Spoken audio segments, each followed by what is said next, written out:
నేను అడుగుతున్నా, కేసీఆర్ గారు కాళేశ్వరం కట్టిండు, కేసీఆర్ గారు పాలమూరు రంగారెడ్డి ఎత్తిపోతల పథకం 90% కట్టిండు. దేనికోసం కట్టిండు? బ్రహ్మాండంగా నీళ్ళు ఇచ్చేందుకు, మన ప్రాంతానికి నీళ్లు తెచ్చేందుకు కట్టిండు.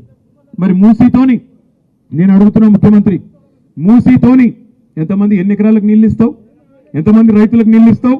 అసలు సమాధానం ఉన్నదా నీ కాడ? ఏమీ లేదు. ఏందో సుందరీకరిస్తా, ఏందో చేస్తా అంటే తప్ప ఏం చెప్తున్నా ఆయనకు కూడా తెలియదు. కేవలం కమిషన్ల పిచ్చి, కేవలం పైసలు దొబ్బేతందుకు. పేదవాళ్ళకి ఇస్తేనేమో పైసలు రావు, అదే పెద్దవాళ్ళకి ఇచ్చి కాంట్రాక్టర్లకు ఇచ్చి బ్రహ్మాండంగా మూసీ పేరు మీద బ్యూటిఫికేషన్ కాదు లూటిఫికేషన్ చేస్తే ఆ పైసలతోని మళ్ళా కాంగ్రెస్ పార్టీకి పెద్దోళ్ళకి డబ్బులు పంపి కుర్చీ కాపాడుకోవాలన్న ఆలోచన తప్ప వేరేదేం లేదు. మీ అందరితో నేను ప్రార్థించేది ఒకటే, మా తమ్ముడు నీరటి శ్రీకాంత్ చెప్పిండు, అన్న ఫార్మా సిటీ మీరు సరే మేము కొట్లాడినాం కొంతమంది మా నాడు, అయినా మమ్మల్ని ఒప్పించి మెప్పించి మాకు ప్లాట్లు ఇస్తామని, ఇక్కడ పరిశ్రమలు వస్తే మాకు ఉద్యోగాలు వస్తాయని మీరు చెప్పి 14,000 ఎకరాలు 7 ఏళ్ళు కష్టపడి మీరు తీసుకున్నారు. ఇలా 14,000 ఎకరాలలో ఉన్న ఫార్మా సిటీని ఆ రోజు ఇదే కోమటిరెడ్డి వెంకటరెడ్డి, ఇదే రేవంత్ రెడ్డి, ఇదే బట్టి విక్రమార్క, ఇదే మల్రెడ్డి రంగారెడ్డి, కోదండ్ రెడ్డి వీళ్ళే ఊరూరు తిరిగి చెప్పారు. ఏం చెప్పింది? కందుకూరులో చెప్పిండ్రు, పక్కన ఆచారంలో చెప్పిండ్రు, ఇబ్రాహీంపట్నం నియోజకవర్గంలో చెప్పారు, బస్సు యాత్రలు పెట్టి చెప్పారు. మేము రాగానే ఫార్మా సిటీ రద్దు, రైతుల భూములు తిరిగిస్తామన్నారు. ఒక్క రైతు కన్నా తిరిగి భూమి ఇచ్చిండ్రా? ఇచ్చిర్రా? ఎవరికన్నా ఇవ్వకుండా ఏం చేస్తుండే? అలా ఫార్మా సిటీ పేరు మార్చి 4th సిటీ అట, ఇంకోటి ఏంది ఫ్యూచర్ సిటీ అట. ఉన్న సిటీకే దిక్కులేదురా అంటే భవిష్యత్తు సిటీ అట. ఉన్న సిటీలోనేమో ఇప్పటికి మోరీలు చక్కగా లేవు, నల్లాలు చక్కగా లేవు. వాటిని రిపేర్ చేసే ముఖ్యమంత్రి ఇలా మున్సిపల్ మంత్రి వాటిని పట్టించుకోకుండా ఫ్యూచర్ సిటీ కడతా అని చెప్పి కొత్త రోడ్లు వేసే ప్రయత్నం చేస్తూ ఉన్నాడు. ఇప్పుడే మా తమ్ముడు చెప్పిండు, కొత్త రోడ్డు లేమూరు మీదకి వెళ్ళి ఇంకా 4-5 ఊళ్ళ మీదకి వెళ్ళి 300 ఫీట్ల రోడ్డు చేసి ఆగమాగం చేసి మొత్తానికైతే ఏదో కొత్తగా పేరు సంపాదించుకోవాలని ఆలోచన. ఆర్ఆర్ఆర్ అనేది జాతీయ రహదారుల కింద మన ప్రభుత్వం ఉన్నప్పుడు 332 కిలోమీటర్ల ఆర్ఆర్ఆర్ను మనకు పైసలు పడకుండా పెద్దగా కేవలం ల్యాండ్ అక్విజిషన్ అంటే భూసేకరణ కాడికి కొన్ని పైసలు 50% మనము, మిగతాది 50% కేంద్ర ప్రభుత్వం చేసేటట్టు పెట్టినాం. ఈ ముఖ్యమంత్రి ఏమంటాడు? పేదవాళ్ళ పథకాల కాడికి వచ్చే వరకేమో పైసలు లేవంటాడు, కానీ ఆర్ఆర్ఆర్ దక్షిణ భాగంలో మాత్రం కేంద్ర ప్రభుత్వం చేయొద్దట, రాష్ట్ర ప్రభుత్వమే చేస్తుందట 13,000 కోట్లు పెట్టి. ఎందుకో ఎరికేనా?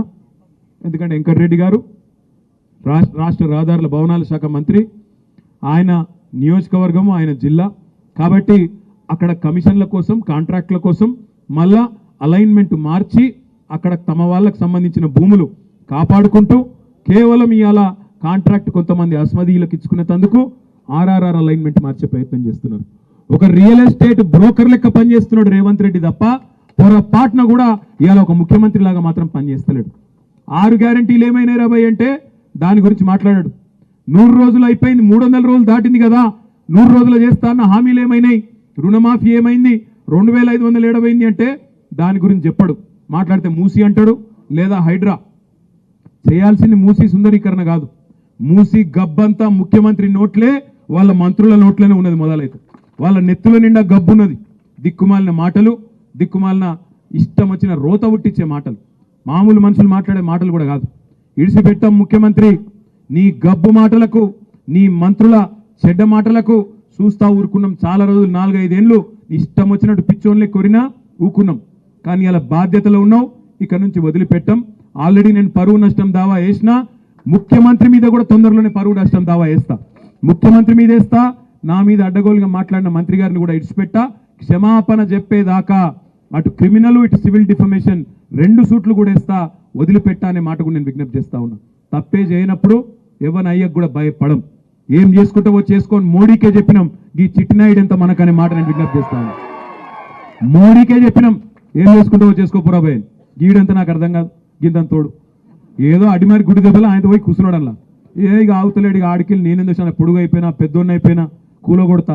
మా సవితక్క కట 3 కొడుకులకు 3 బిల్డింగ్లు ఉన్నాయట. యాడునే చెప్పురా భయ్, మేమే దగ్గరుండి కెమెరాలు పెట్టి మేమే కూల కొడతాం. ఫామ్ హౌజులు మా సవితక్క బిడ్డకు కూడా ఉందట, మరిగా అది కూడా చూపెడితే అది కూడా కూల కొడతాం. ఇంకొక మాట అంటున్నాం ముఖ్యమంత్రి గారు, మాట్లాడితే పేరు తీసుకుంటా కూలగొడతా అంటున్నావు. నీ ఇష్టం, మాకు అభ్యంతరం లేదు. కానీ దయచేసి నేను ఒక విజ్ఞప్తి ముఖ్యమంత్రి గారికి చేసేది, రేవంత్ రెడ్డి నీ కళ్ళు చల్లబడతాయి అనుకుంటే, మా దగ్గర ఉన్న బిల్డింగ్లకో వాటికో వీటికో కులగొట్టినాకన్నా నువ్వు శాంతిస్తావు అనుకుంటే బరాబర్ కులగొట్టు. కానీ ఆడికి బంద్ చేయి, ఆడికి కులగొట్టుడు బంద్ చేయి, పేదోళ్ళ కడుపుల కొట్టుడు బంద్ చేయి. మా ఇల్లు కులగొడితే నీ కడుపు చల్లబడుతుంది అనుకుంటే మా ఈ కులగొట్టు, ఆడికి ఆపేయి. పేదవాళ్ళకి మాత్రం కులగొట్టుడు దయచేసి ముట్టుకోకు. ఎందుకంటే ఇవాళ బాధ అనిపిస్తున్నది. ఓదికేమో రైతుల గోస ఇక్కడ ఇట్లున్నది ఊళ్ళల్లో. హైదరాబాద్ పోతేనేమో ఆ మూసికాడికి పోతే పాపం 30 ఏళ్ళు 40 ఏళ్ళు 50 ఏళ్ళకేంచి వాళ్ళని ఇవాళ ఆక్రమణదారులు అంటాడు ఒకడు, కబ్జాదారులు అంటాడు ఒకడు. అరే నువ్వే ఇచ్చినావు కదా రాబోయ్, నువ్వే కాగితాలు ఇస్తువి, నువ్వే వాళ్ళకి రిజిస్ట్రేషన్ చేస్తువి, నువ్వే బిల్డింగ్ పర్మిషన్ ఇస్తువి, నువ్వే 40-50 ఏళ్ళకెళ్ళి వాళ్ళతోని గర్పట్టి కట్టించుకోబడుతుంది, 40-50 ఏళ్ళకెళ్ళి మున్సిపల్ నీళ్ల పన్ను కట్టించుకోబడుతుంది. అన్ని పైసలు ఇన్ని రోజులు దొబ్బి తిన్నదేమో గవర్నమెంట్. ఇప్పుడేమో వాళ్ళు పేదవాళ్ళందరినీ పట్టుకొని ఇగో వీళ్ళు గరీబ్ గాళ్ళు, వీళ్ళకి ఏ దిక్కు లేదు, బుల్డోజర్ పంపిస్తా, కూలగొడతా, వీళ్ళు కబ్జాకోర్లు, అది ఇదని మాట్లాడుతూ ఉన్నాడు. నేను అడుగుతా ఉన్నా రేవంత్ రెడ్డి, ముదాలు నిజంగానే నీకు చిత్తశుద్ధి ఉంటే రెడ్డికుంటలో, కొడంగల్లోని రెడ్డికుంటలో ఎక్కడనైతే నీ సొంత ఇల్లు ఉందో అది కూడా కుంటలనే ఉంది, దమ్ముంటే దాన్ని గూలగొట్టి పేదవాళ్ళ మీదకి రా అని చెప్పి నేను సవాల్ చేస్తా ఉన్నా. మీ అన్నగాడు తిరుపతి రెడ్డి, ఆయన ఇల్లు దుర్గం చెరువు FPL ఉంది, మూలాలు దాన్ని గూలగొట్టు, దమ్ముంటే గివ్వి గూలగొట్టు. నీకు అంతా ఇంకా కడుపు మంట చల్లారకపోతే మాకేమన్నా ఉంటే మాయి కూడా గూలగొట్టు, కానీ పేదవాళ్ళ ఇళ్ళ మీదకి పోకు అనే మాట నేను ఆయనకు విజ్ఞప్తి చేస్తా ఉన్నా. నీకు పైసలు కావాలి, కమిషన్లు కావాలి, రాహుల్ గాంధీకి పంపాలి, కుర్చీ కాపాడుకోవాలి. మాకు నీ బాధ అర్థమవుతుంది. నీకు అంతగానం పైసలు పిచ్చుంటే 4 కోట్ల మంది తెలంగాణ ప్రజలం చందాలు వేసుకుంటాం, గణేష్కు చందాలు వేసుకున్నట్టు చందాలేసి నీ మొఖాన కొడతాం. కానీ పేదవాళ్ళ కడుపు కొట్టుడు బంద్ చేయనమాట. చందాలు ఇయ్యరాయండి మీరు కందుకూరులో, 5-10 రూపాయలు ఎక్కువేం కాదు. రేవంత్ రెడ్డికి 5-10 రూపాయలు ఇచ్చి ఢిల్లీ వాళ్ళ కమిషన్లు పంపుకో, నీ కుర్చీ కాపాడుకో అని చెప్పి అవసరమైతే 4 కోట్ల మంది జోలే పట్టి చందాలు అడుక్కొని ఢిల్లీకి కప్పం కట్టాలి కదా మరి ముఖ్యమంత్రి పదవి కాపాడుకోవాలంటే. అందుకే ఈ పనులన్నీ చేస్తున్నాడు.